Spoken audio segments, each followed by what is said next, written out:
Here I am to worship, here I am to bow down, here I am to say that you're my God. You're altogether lovely, altogether worthy. 10월 23일 토요일 아침입니다. 오늘도 말씀과 동행하며 거룩하게 살아가는 거룩하고 복된 하루 되시기를 바랍니다.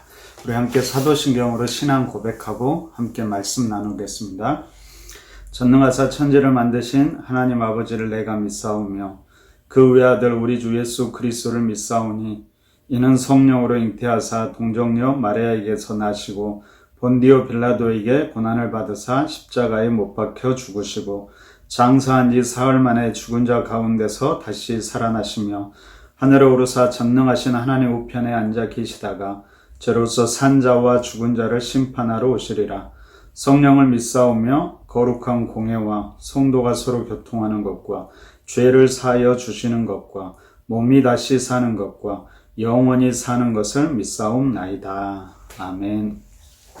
자, 오늘 함께 나눌 하나님 말씀은 욥기 11장 12절부터 20절까지입니다. 제가 봉독해 드리도록 하겠습니다. 허망한 사람은 지각이 없나니 그의 출생함이 들나귀 새끼 같으니라. 만일 내가 마음을 바로 정하고 주를 향하여 손을 들 때에 내 손에 죄악이 있거든 멀리 버리라. 불의가 내 장막에 있지 못하게 하라. 그리하면 내가 반드시 흠 없는 얼굴을 들게 되고 굳게 서서 두려움이 없으리니 곧 내 환난을 잊을 것이라. 내가 기억할지라도 물이 흘러감 같을 것이며 내 생명의 날이 대낮보다 밝으리니 어둠이 있다 할지라도 아침과 같이 될 것이요 내가 희망이 있으므로 안전할 것이며 두루 살펴보고 평안히 쉬리라. 내가 누워도 두렵게 할 자가 없겠고 많은 사람이 내게 은혜를 구하리라. 그러나 악한 자들은 눈이 어두워서 도망할 곳을 찾지 못하리니 그들의 희망은 숨을 거두는 것이니라. 아멘. 자, 오늘은 소발의 이야기가 계속되고 있습니다. 그러면 소발은 수다 떠는 자, 지저귀는 작은 새라는 의미가 있습니다. 친구들이 논쟁하는 것도 제일 나중에 하는 것을 보면 아마도 소발이 친구들 중에서 가장 어린 사람이 아니었을까 생각을 하게 됩니다. 또한 소발은 학구파로 알려져 있습니다. 그의 변론은 신학적인 정통성을 가지고 매우 논리적이고 이성적으로 이렇게 변론하는 것을 볼 수 있습니다. 근데 이러한 장점에도 불구하고 소발은 다른 친구들과 마찬가지로 욥을 공감하기보다는 오히려 정죄의 말을 퍼붓게 됩니다. 물론 욥을 위한다는 명분이었지요. 하지만 그의 말에 욥은 더욱 상처를 받고 낙심하게 됩니다. 오늘 소발이 욥을 정죄한 것을 한마디로 요약하면 아마도 허망한 사람이라는 말을 사용할 수 있을 것 같습니다. 오늘 본문 11절과 12절을 보십시오. 하나님은 허망한 사람을 아시나니 악한 일은 상관하지 아니하시는 듯하나 다 보시느니라. 허망한 사람은 지각이 없나니 그의 출생함이 들나귀 새끼 같으니라. 11절은 어제 본문 말씀이었죠. 어제 본문에도 오늘 본문에도 소발은 계속해서 허망한 사람이라는 표현을 쓰고 있습니다. 여러분, 소발이 쓰고 있는 이 허망한 사람이란 어떤 사람을 말할까요? 문자적으로는 이 허망한 사람은 입의 사람, 입이 부푼 사람을 말합니다. 여러분, 입이 부푼 사람 어떤 사람일까요? 입이 삐쭉삐쭉 나온 사람이겠지요. 입 모양이 그렇다는 것이 아니라 우리가 어떨 때 그렇게 입이 튀어나오게 될까요? 불평과 불만이 가득할 때입니다. 그러니까 허망한 사람은 도무지 감사하지 못하고 늘 불평하고 불만하는 사람입니다. 입만 열면 자기 자랑은 많이 하는데 다른 사람, 세상 핑계하고 원망하는 사람, 심지어 하나님께 원망하는 사람을 오늘 허망한 사람이라고 이야기하고 있습니다. 누가 지금 그렇다는 거죠? 바로 욥이 그렇다라는 이야기입니다. 욥이 그런 사람이라고 지금 소발이 이야기하고 있는 것이죠. 그러면서 욥에게 회개를 촉구하고 있습니다. 근데 여러분, 나중에 보면 진짜 허망한 사람은 누구일까요? 하나님께서 욥이 아니라 바로 이 세 친구가 허망한 사람들이라고 말하면서 그들에게 회개를 촉구하는 모습을 볼 수가 있습니다. 자, 우리가 오늘 이렇게 한번 생각해 보면 좋을 것 같습니다. 진짜 허망한 사람은 누구냐? 옳은 이야기, 맞는 이야기를 하지만 그 말에 전혀 사랑이 없고 긍휼이 없고 생명이 없는 사람, 바로 그 사람이 허망한 사람이라는 사실을 우리가 꼭 기억했으면 좋겠습니다. 그래서 우리가 잘 알고 있는 고린도전서 13장에서도 이렇게 이야기합니다. 제가 한번 읽어드리도록 하겠습니다. 내가 사람의 방언과 천사의 말을 할지라도 사랑이 없으면 소리나는 구리와 울리는 꽹과리가 되고, 내가 예언하는 능력이 있어 모든 비밀과 모든 지식을 알고 또 산을 옮길 만한 모든 믿음이 있을지라도 사랑이 없으면 내가 아무것도 아니요. 여러분, 그렇습니다. 아무리 옳은 말, 그리고 옳은 말을 하지만은 사랑이 없고 긍휼이 없고 생명이 없을 때 바로 그 사람이 허망한 사람이 되는 것입니다. 오히려 좀 부족하더라도 품어주고 사랑해주고 생명을 주는 그런 사람이 바로 우리가 될 수 있기를 소망합니다. 여러분, 소발의 태도는 참 안타까움이 많은데 우리가 눈여겨볼 것은 그가 말하는 논리입니다. 그래서 그가 무엇을 말하는지에 대해서는 우리가 조금 귀를 기울여 볼 필요가 있는 것 같습니다. 특별히 오늘 소발은 회개에 대해서 말하는데요. 너무나 잘 정리해서 말하고 있는 것 같습니다. 오늘 소발은 회개에 대해서 세 단계로 구분해서 말하는데요. 첫 단계는 마음을 바로 잡을 것이라고 이야기하고요. 두 번째는 죄를 고백하고 기도할 것. 그리고 세 번째는 생활을 깨끗이 할 것이라고 이야기합니다. 우리가 하나씩 살펴보면 가장 먼저 회개는 마음을 바로 잡는 것이라고 이야기합니다. 오늘 본문 13절을 보십시오. 이렇게 기록되어 있습니다. 만일 내가 마음을 바로 정하고 주를 향하여 손을 들 때, 마음을 바로 정하고가 처음입니다. 우리의 마음은 영적 싸움의 최전방에 있습니다. 그래서 우리는 먼저 이 마음의 싸움에서 이길 수 있어야 합니다. 그래서 우리가 그러기 위해서 우리는 먼저 우리 자신의 현재의 모습을 냉정하게 바라볼 필요가 있습니다. 무엇이 잘못됐는지, 무엇을 어떻게 다시 회복해야 하는지를 생각할 수 있어야 한다는 말입니다. 여러분, 우리가 잘 알고 있는 누가복음 15장의 탕자의 모습을 한번 생각해 보십시오. 탕자가 유산을 받아서 그 유산을 허랑방탕하게 다 써버립니다. 그래서 이제 흉년이 들어 궁핍한데도 그는 마음을 바로 잡지 않았습니다. 어떻게든 일단은 버티려고 하지요. 그래서 그 나라 백성 중에 돼지 치는 사람, 당시 유대인은 이 돼지 치는 사람을 이방인으로 보면서 멸시했습니다.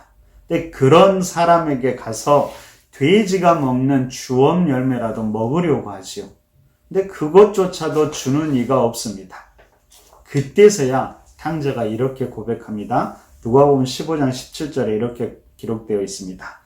이에 스스로 돌이켜 이르되 내 아버지에게는 양식이 풍족한 품꾼이 얼마나 많은가, 나는 여기서 주려 죽는구나.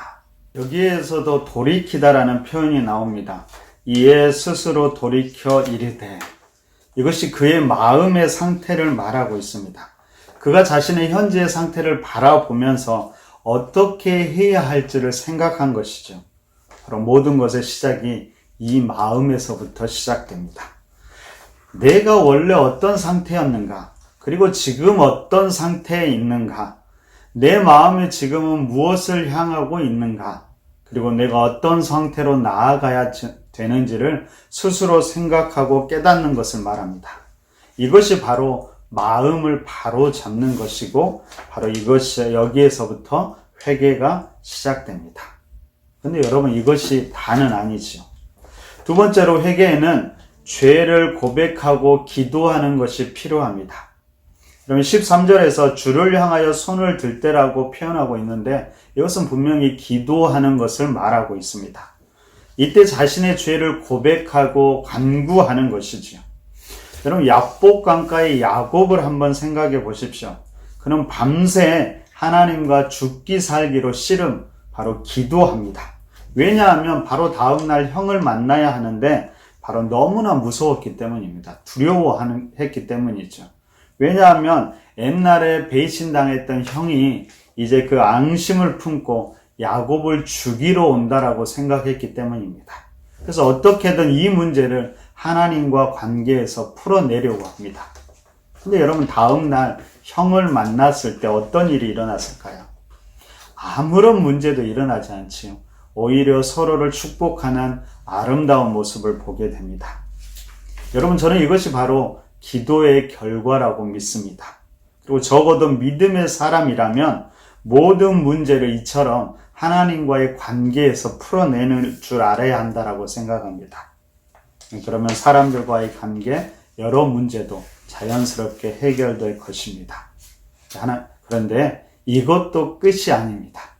세 번째로 마지막에 소발은 이렇게 이야기합니다. 14절 보십시오. 내 손에 죄악이 있거든 멀리 버리라. 불의가 내 장막에 있지 못하게 하라. 그럼 밤새 하나님과 씨름하면서 하나님과의 관계에서 문제를 해결한 야곱은 그것으로만 끝나지 않았습니다.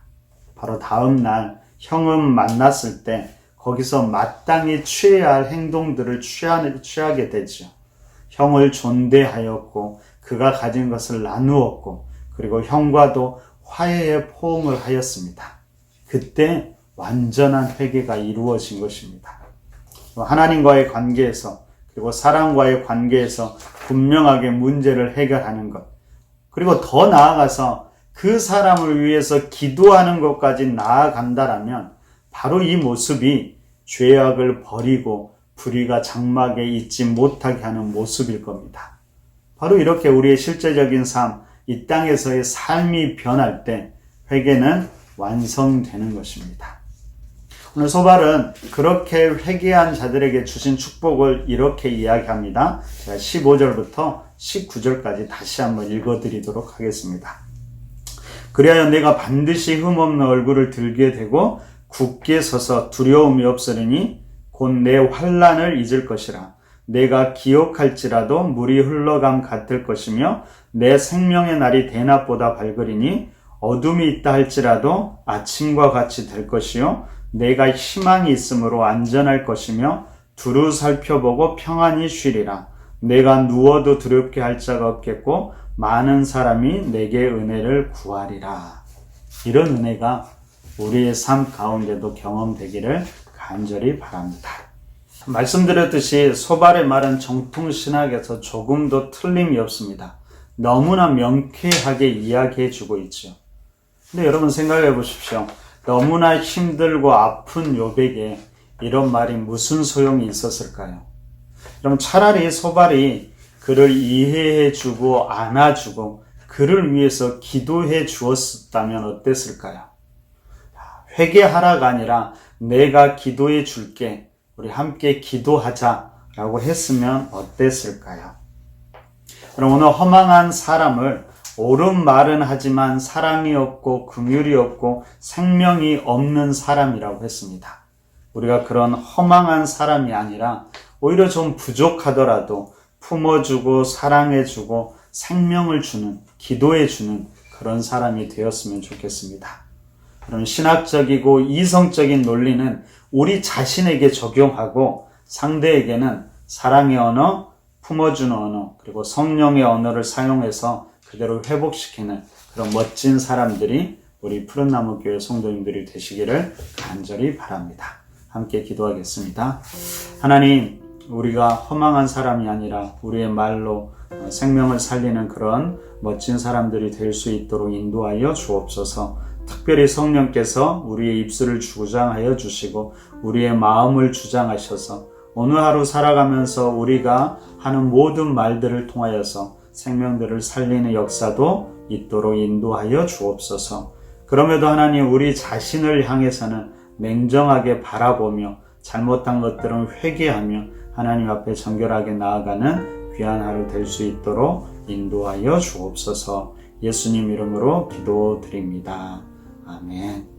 함께 합심해서 예배를 위해서 기도해 주시고요. 힘들어하는 성도님들을 위해서 기도해 주십시오.